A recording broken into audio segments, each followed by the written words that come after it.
Hello,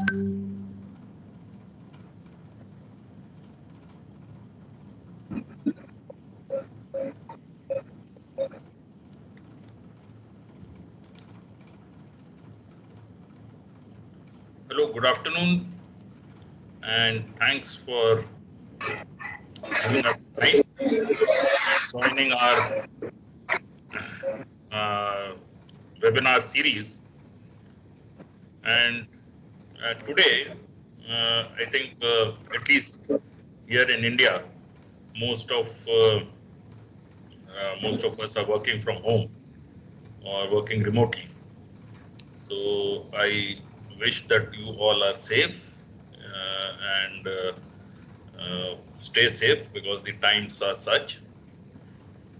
So one thing actually that got me thinking while working remotely was that if a human can work remotely without interaction or the the interaction that is there at most is a video and a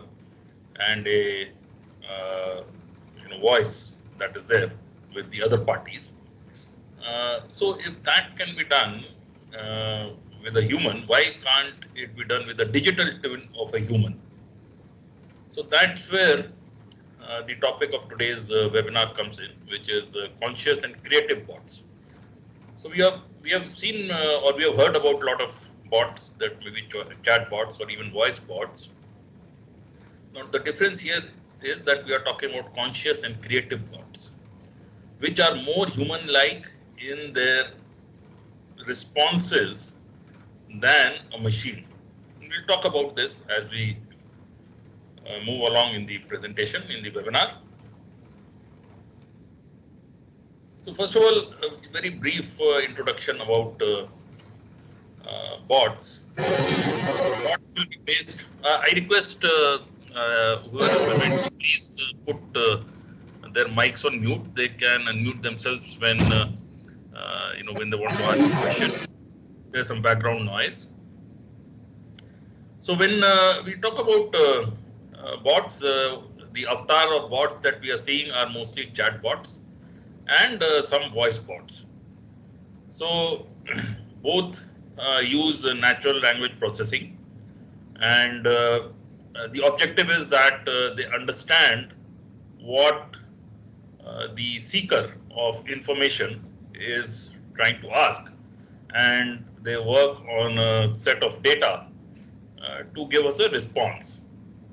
So the bot is basically a responder, which may be in the form of a text or it may be in the form of a audio response.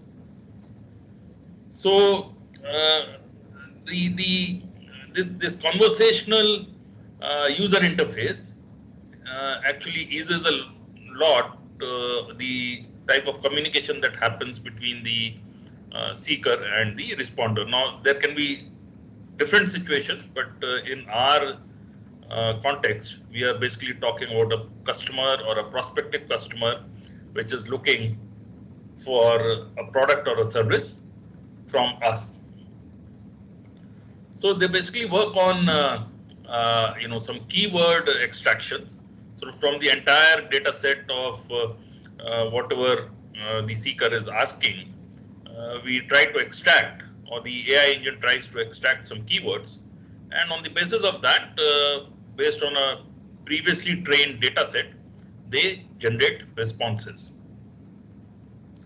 Now, the basic architecture of a bot is that there will be a database which is storing all the data on which the bot has been trained. So that is a lot of previous data, as well as and when any interaction happens, that data keeps on getting stored on a database, which forms our data lake. Then there is a machine learning or a AI-based engine. Now that could be on any platform that is already existing, or it can even be, many companies provide custom platforms. So it could be either the established platforms of Google or Azure or Oracle or even Amazon, and they analyze the input that comes from the user interface, which can be any app on a it can be a web app or a mobile in case it is a chatbot. And on the basis of that analysis, they look at the data lake for previously trained answers based on the category and respond back with that answer. So this is the basic architecture of a bot. Now here we can also introduce so it could be the input and output could be an app, or it could also be a microphone and a speaker. So in case of voice bots, it could be a microphone and a speaker, that the microphone acts as an input from the seeker, and the loudspeaker acts as an output from the bot. Additionally, we can also add camera, which can be a camera and a monitor, which can perform the function of an input and output of image. So now the question that may be asked is that, okay, there are a lot of existing bots, so what can be done better by us? Now, when we are talking about a digital twin of a process or a person, here we are talking about the bot taking over the entire process in a seamless manner, that the other side does not recognize that as a as a computer-driven program. So this is the first difference, that it will be a digital replica of the person, and that the process that it is emulating. Now the biggest difference is that the bot should be creative. Now if we look at some scientific research that has happened in this particular area, the gold standard is either the Turing test or the Lovelace 2.0 test, which is basically that if a human listens to or is given two options, which is an output from an AI-driven engine and an actual human, he is not able to identify or differentiate that which one was human and which one was artificial. So if it passes that test, that means the AI piece is almost human and creative. So the trick is to make the bot more creative and conscious, that when it responds, it appears as if it is a real person rather than a bot. Now this can be done through some frameworks that we have developed as part of our research that we have done over the last couple of years, and we have published some papers in reputed journals on that. Those are available on our website. So the output of the bots, whether it is a text or a voice bot, appears to be more human. Now we are saying that this is not enough. Now we will add a 3D hologram image of an actual person to this bot. So it will appear as if it's a soft robot, but the robot is not a mechanical machine that we are basically aware of, but it is more of a human. It's just a human like me, and it will appear as if I am speaking or talking. And the last thing is that these bots should be easy to create. It's not that you require a programmer to to work for days and months to create the bot, but it should be so easy that the user enters the queries and the responses, possible responses, and the bot should start functioning. So with this, let's see an example of how we created a digital twin of a salesperson. And here the objective was to automate the entire sales process till the time of submission of quotation to a prospective customer. So the entire manual as well as the human-driven process, which included answering to a lot of queries from customers, whether it was a online query in terms of an email or a chat or in terms of a phone call. So all those were answered by different bots, and the process was so seamless that no other human intervention was required, and even the prospect would not suspect that he is not talking to a human.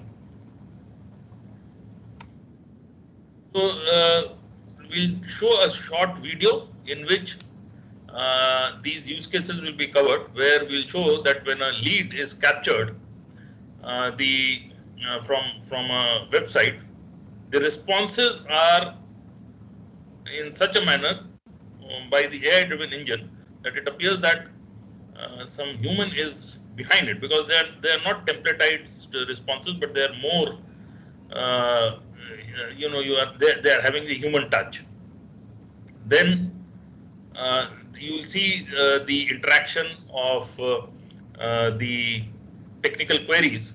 So technical query could be anything. So we are talking about a technical product here, or an engineering product. So you will see that if somebody asks a technical query, the bot is able to respond to it depending on whatever be the query. And the same bot is also able to converse over a phone with a prospective customer. So let's see this video, and that will clarify more on how the trend is now shifting towards creating more human-like bots.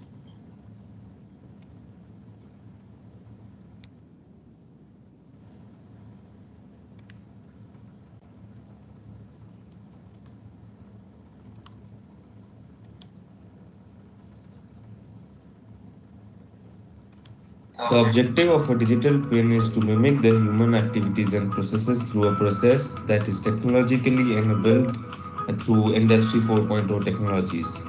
Hello everyone, in this video we will be showing you the working of digital twin of a salesperson. All sales activities like lead capturing, responding to their queries, making audio calls and sending them customized communication and quotations will be handled digitally through a combination of Salesforce CRM, chatbots, voice bots, and integrations. Let's first see how lead capture and communication can be done automatically. As the customer lands on the website and then enters their information,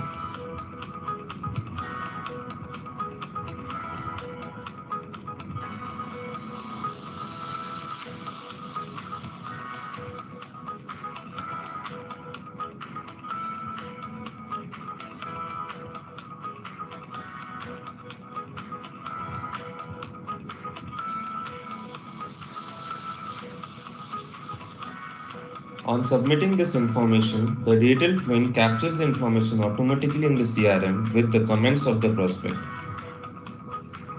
Then, based on the query of the prospect, a detailed automatic email is sent out with the relevant information, in this case about a technical demonstration. No human intervention is required in this process. A technical person is not required to answer complex technical queries of your prospect. A well-trained AI-based chatbot can do it for you. Check out how the bot Kunal answers the questions and even helps the prospect to schedule a demo.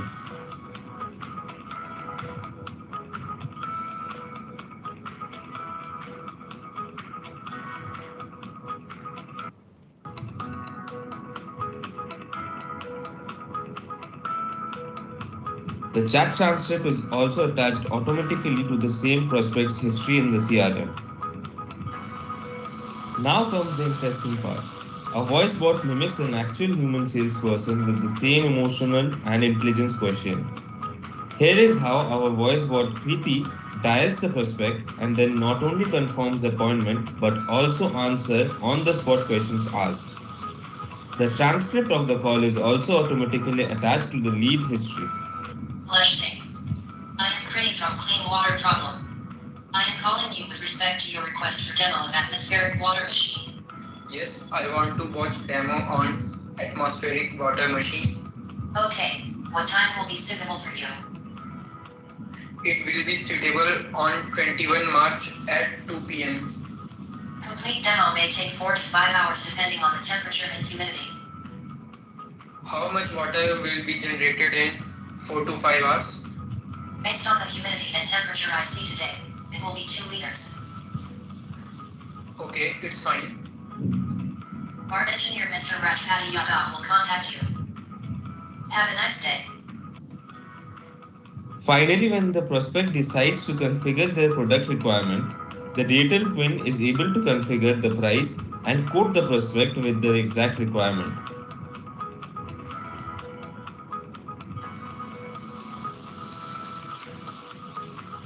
All activities that were done by a human are now possible through a digital twin of the salesperson. Thank you and have a nice day.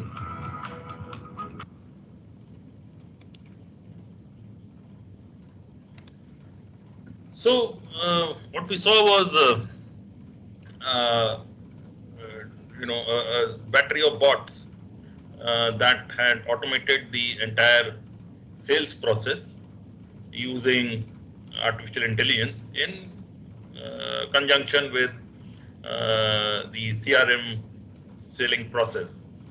So again, what I'm trying to emphasize over here is the difference between the quality of this bot versus what we normally see on many of the websites.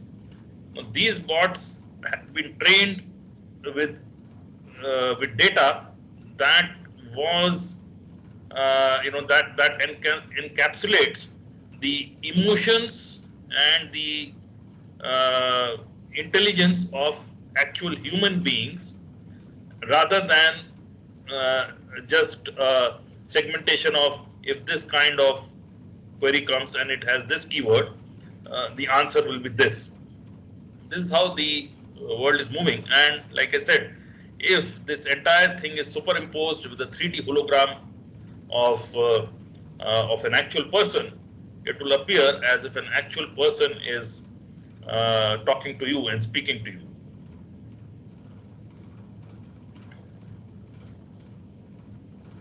Okay, so this is what I wanted to share. If there are any questions, please do let us know.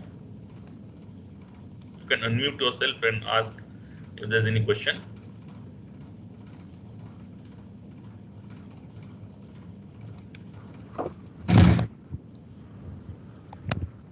Yes, sir. I wanted to ask, what are you doing to, make the bot more human? Right. So see, the entire uh,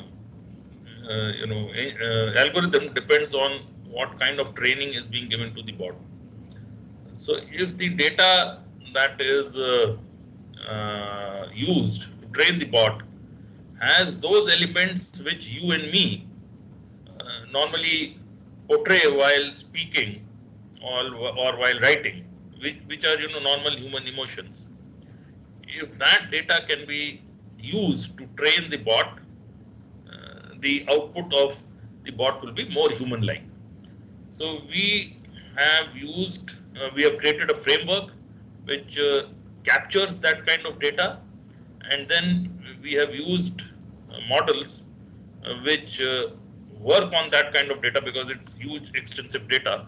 So that they work on that kind of data and are able to generate a response based on the emotions of the other side. And by the other side, I mean in this case the seeker of information.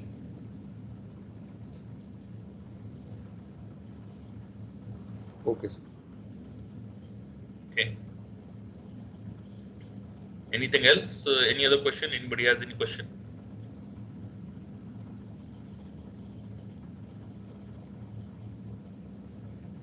Okay, thank you so much. Thank you for your time and attendance. And if you need any more information, you can visit our website www.gazelle.in and visit Digital Transformation. You will get more information and also a copy of the video and white papers which we have created on this particular topic. and do not hesitate to contact us in case you need more information. Thank you so much.